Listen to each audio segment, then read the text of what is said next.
Hello guys, welcome back again sa ating YouTube channel no, The Action Man. Una sa lahat, may love shoutout po sa lahat ng mga kakamping at sa mga hindi man mga kakamping. Kung interesado ka sa bidyong ito, patapusin mo na hanggang dulo at huwag nyo nang kalimutan na i-like at i-share ang ating video para malaman naman ang iilan sa ating mga kababayan na nagtutulog-tulugan sa katotohanan.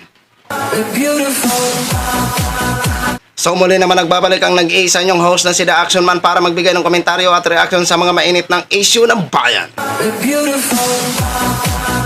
So ito ha mga ka-action, mga kakamping, no, may gusto lang ho ako na i-share sa inyo.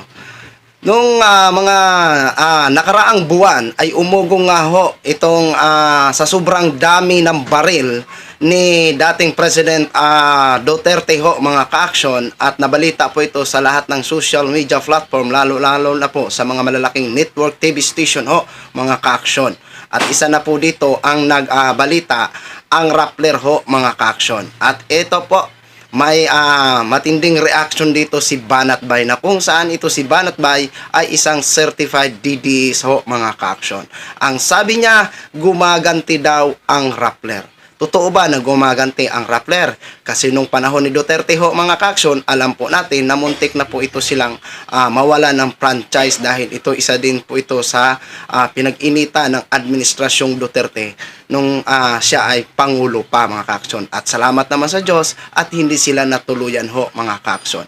So ito ho mga ka-action, may reaction po dito si Banat Bay tungkol sa banat ng Rappler, tungkol nga po sa sobrang dami ng baril ni dating President Duterte. Bago po ang lahat, panoorin po natin mga ka-action, mga kakampeng.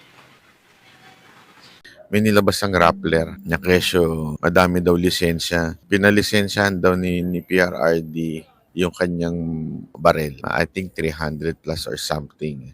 Although it's not yet confirmed, wala pa naman nagsasalita sa panig ni PRRD. Pero pambira naman kayo, Rappler. Kesyo daw gusto daw magtayo ng army kaagad ni PRRD, private army. Hindi niya kailangan magtayo ng private army. Remember, former president yan, that he could ask for police and military. Kasi nasa ano naman natin yan, nasa protocol pa rin natin eh. Kahit mga ex-president na, binabantayan pa rin po yan. Kaya nga tingnan nyo, ang mga bantay pa rin yan, I think, ano pa rin eh, part pa rin ng, hindi ko sure kung nasa unit ng BSG, pero meron pa rin po, kung mapapansin niyo, di ba? So, hindi niya kailangan, actually, sa tingin ko, yung mga baril na yun, regalo sa kanya noon, nung panahon na siya ay presidente. Although, sasabihin, hindi ko sinasabing yun confirm. Kasi sabihin naman ng iba, bawal naman na nireregaluhan. Oh. Pero remember, si PRRD, even before siya maging presidente, marami, ang alam ko mahilig siyang pumutok. Iba, ang dami niyang picture na may pumuputok-putok siya sa baril. So feeling ko, isa sa mga hobby niya yung baril. Since marami siyang baril, alam naman, hindi niya palisensyahan. Di ba ho? Kailangan niyang palisensyahan. Ewan ko tong Rappler, masyadong Sana kung ordinary citizen at sinabi mo may 300 na baril, okay yan. Questionable yan. Pero presidente ka, pambihira ka naman.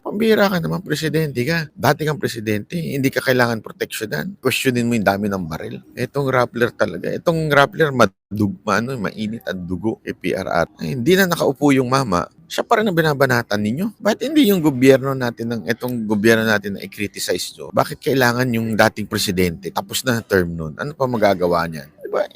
Weird eh. Ano to?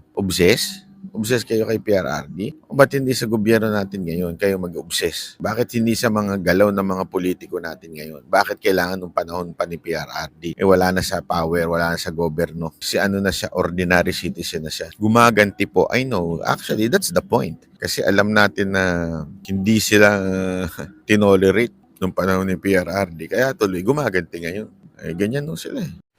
So yun na ho mga ka-action, mga kakamping, no, napanood na po natin ang reaction ni Banat Bay ho. Okay. So okay, walang masama kung magkaroon ng maraming baril. Basta ito ay legal at lisensyado ang mga baril. Okay. Sabi niya, walang imposible kasi dati naman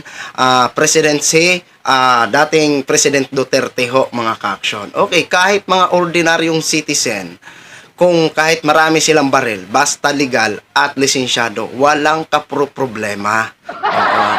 At sa tingin ko ho, Banat Bay, wala naman masama intensyon ang Rappler dahil sila ay isang legit na mamamahayag at natural lamang na ibalita ho nila yan. At hindi lang po ang Rappler ang nagbalita niyan. Halos lahat ng social media platform na malalaking may TV station network is nagbalita tungkol dyan. Oo, walang masama at hindi po yan gumaganti gaya ng sinasabi mo. Yun po ay tungkulin nila magbalita. Private citizen ka man o nasa gobyerno ka man dahil sila ay isang mamamahayag. Okay? Para kasi sa inyo, kapag binabanatan ng Rappler, ang inyong iniidolo, sa tingin nyo, gumaganti na agad.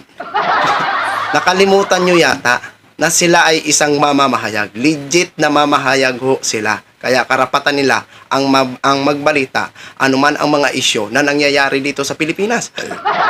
'Di ba? At hindi lang ho sila sa Pilipinas, maging sa iba't parte ng bansa, kung ano ang mga balita ay nagbabalita sa kanilang platform. Kaya marapat lang po 'yan, hindi po 'yan paggaganti. Yan po ay isang balita, no? Kung para sa inyo is isang paggaganti, bahala na ho kayo diyan, may stress. 'Di ba? So yun lang ho mga ka-action, mga kakamping knowing, share ko lang ho sa inyo. Maraming salamat po sa ating mga viewers Luzon, Visayas at Mindanao all over the world. Ako po ang inyong lingkod, si The Action Man. Good evening everyone. Beautiful.